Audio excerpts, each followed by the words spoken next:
Hi, I'm Lisa Alvarado. So today I wanted to talk about dealing with stress. This is a topic that has been brought up the whole week. People feeling really overwhelmed, and you're probably feeling that way too. Stress itself is not bad. It's when you go into chronic stress and feeling like you're in fight or flight though, like almost every day.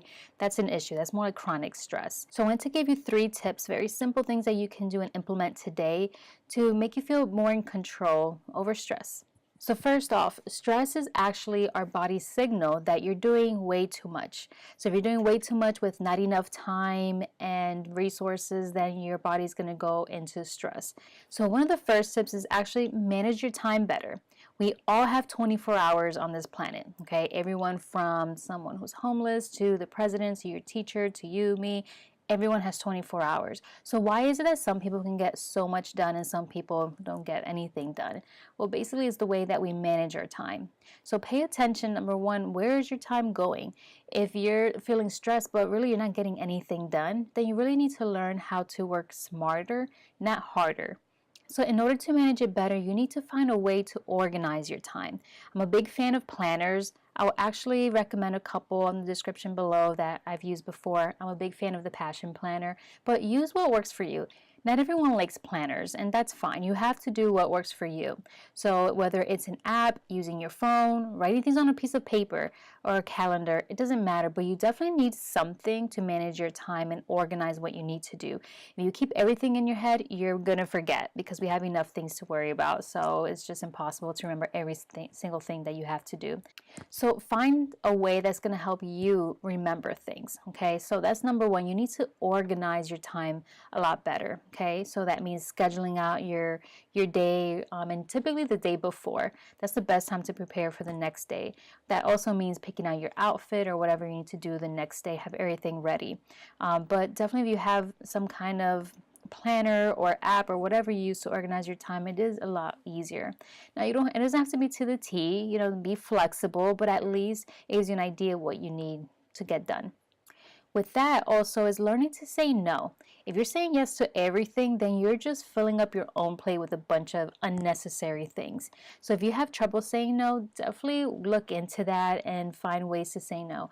I'll probably create a video in the future about just effective ways to say no, but just Google it. There's so many statements. Personally, I like to say no with an alternative. So for example, if I get invited to do a training or some lunch meeting or whatever it is, and I just don't have the time for having other things that I really need to get done, I would say something like, thank you so much for the invitation, or thank you so much for the offer. However, I can't commit myself to that.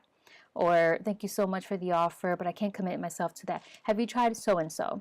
I personally like to give an alternative just because I feel less bad and I feel like I'm still being helpful even though I can't personally help. Or just basically saying, it's not a good time for me. People will appreciate you saying no from the beginning instead of saying yes and then being resentful with yourself or the other person because now you have way too much going on. So saying no is part of scheduling out your time. And as I was saying before, working smarter, not harder. So there's no reason why it should take you 5-6 hours to do something that you can get done probably less than an hour.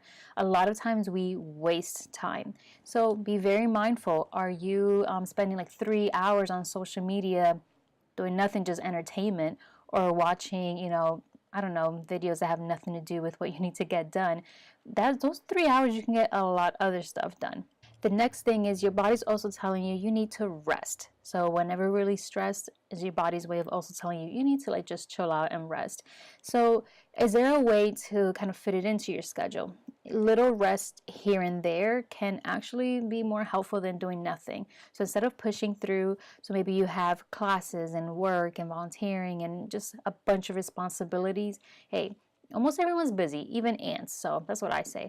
So it's about managing your time well, but you also need to rest. Now, if you have a planner or something you can schedule things out, then you would put that on there. Schedule out even as little as 5 minutes. Something's better than nothing. But ideally, even 15 minutes of just downtime. That could be, hey, if you have time for a nap, even better. But that could be just watching something relaxing or listening to music or just closing your eyes for a bit, going for a walk. Just to physically and mentally rest. Sometimes we all need that. And the last thing is actually to ask for help.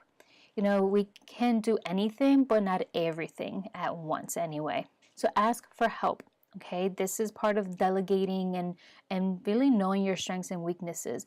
Asking for help does not mean that you can't do it all, or you're weak in some way. That doesn't even make sense. Asking for help is knowing your strengths and kind of really delegating your time. So if there's something that someone else can help you with, at home, if you're moms are big with this. We usually just do everything and take care of everyone. And that's not necessarily fair, and we're not teaching our family members anything, especially our kids. So ask them to take on some responsibilities. If you doing a group project or something, make sure that other people do it. A lot of times we think, you know what, if I want to get it done right, I'm just going to do it myself. And that's just stressing yourself out, and that's unnecessary. So really be very mindful to ask for help. Nowadays, there's so many apps out there that you can, even hire someone out to do something. Anything from, chores around the house to, editing a paper or something. I'm just thinking of very generic examples, but there's so many things that you can help someone else with that. They can earn extra money and you're getting more time for you. So these are 3 quick tips that you can do to try to make your life a little bit easier, a little bit less stressful, and really listen to your body. Again, stress is our body's way of telling us we're doing way too much with not enough time. So either you need to plan your time better, ask for help, and rest. If you don't, I'm telling you, your body's going to force you to slow down and rest by getting sick or getting injured. So don't push your body so much that you'll get to that point. Be very mindful and then put these things into practice. So these are 3 simple tips that you can do to really manage your stress. So if there's anything else that you do that I haven't mentioned, definitely leave a comment below so that it can help out other people. Thank you.